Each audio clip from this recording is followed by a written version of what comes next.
3D မိသားစုများကျွန်တော်တို့ဒီ site ကလေးပေါ့နော်ချက်လောက်ကြည့်ကြအောင်ရနှစ်ခွာလေးတော့နည်းနည်းလေးဖြစ်နေတဲ့သဘောမှာတွေ့ရတယ်ပေါ့နော်သူကဒီလိုပေါ့ဗျာကျွန်တော်နမူနာလေးပြမယ်ပေါ့နော်ခဏဒီမှာက1ဒီမှာက2ဒီမှာ3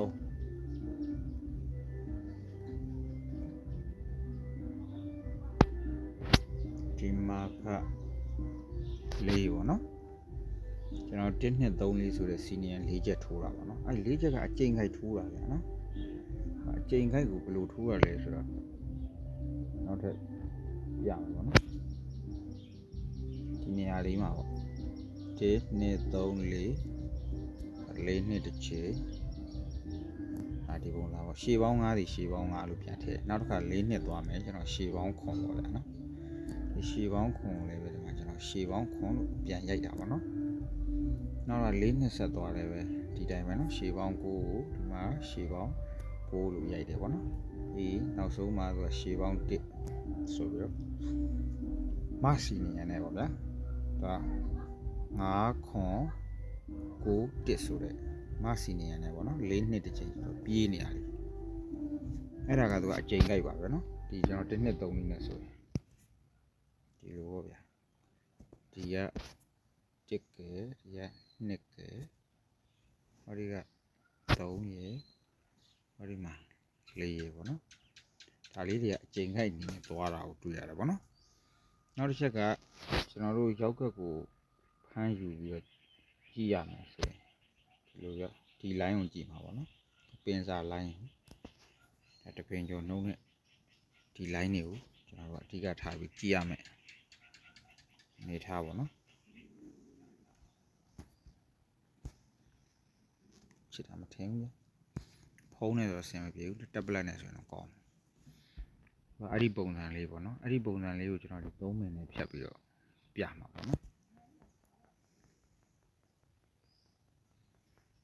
3မိနစ်ကျွန်တော်ဖြတ်ပြီးတော့ပြမယ်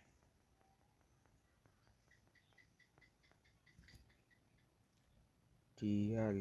483တာဦးခဏကိုကျွန်တော်တို့438ကိုရင်ကြည့်မယ်ပေါ့နော်ဒီမှာက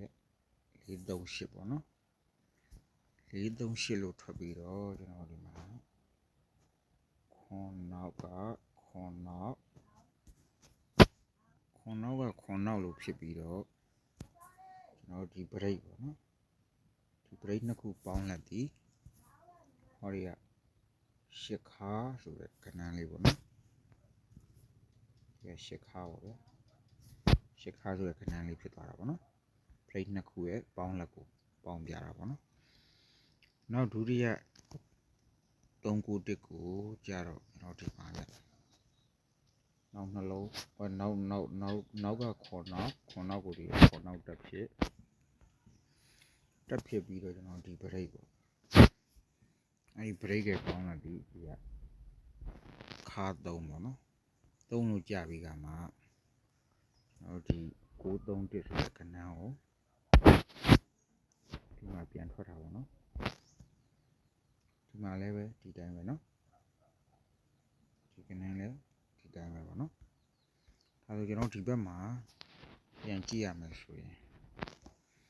သူကအရှိကို3နှစ်ဆိုတော့ဒီမှာတွေ့ပြီဗျာနော်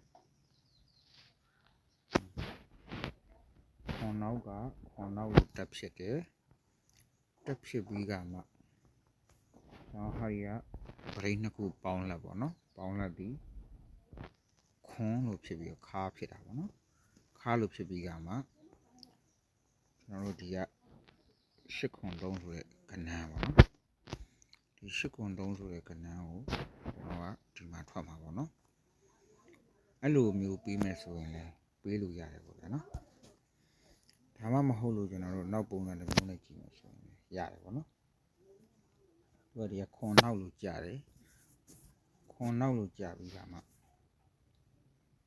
ခွာလေးလို့ဖြစ်တယ်ပေါ့နော်ခွာလေးရဲ့အောက်က 43ပေါ့ဒါတစ်မျိုးပေါ့နော်ဒီမှာလည်းကျွန်တော်တို့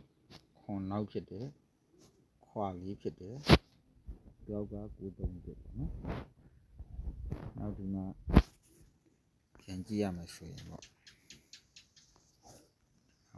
ပါခွန်နောက်လို့ရှိတယ်ခွာလေးလည်းဖြစ်တယ်ပေါ့နော်ဒါဆိုကျွန်တော်တို့ဒီကခဏပေါ့ဗျာနော်944ဆိုတဲ့ခဏရတယ်ပေါ့944ကို944လို့တဲပဲတွေ့တာပေါ့နော်သူကဘယ်လိုတွေ့ရလဲဆိုရင်ဒီလိုရ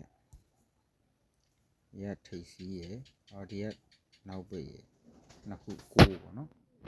ဟုတ်ရအမြင်အောင်ဒီနှလုံးကျွန်တော်9လို့ဖြစ်တယ်ပေါ့နော်9လို့ဖြစ်ပြီးကမှဒီက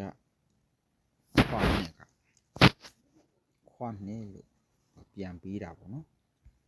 နောက်တစ်ချက်ကိုကျွန်တော်ကြည့်ရဗျာဒီမှာလဲဒီထိပ်နောက်ကဒီကခွာလေးကိုကျွန်တော်ဒီမှာခွာလေးလို့ပြန်ထည့်တာပေါ့နော်ဒါဆိုရင်ဒီမှာလဲထိပ်နောက်က9ဆိုကျွန်တော်တို့ဒီမှာ9ထိပ်ထည့်ဒီကခွာ9ဆိုတော့ကျွန်တော်တို့ကလေးအထည်တိုင်းနဲ့လေးနောက်ပိတ်လို့944ဆိုတဲ့တကွက်ကောင်းရမယ်ပေါ့နော်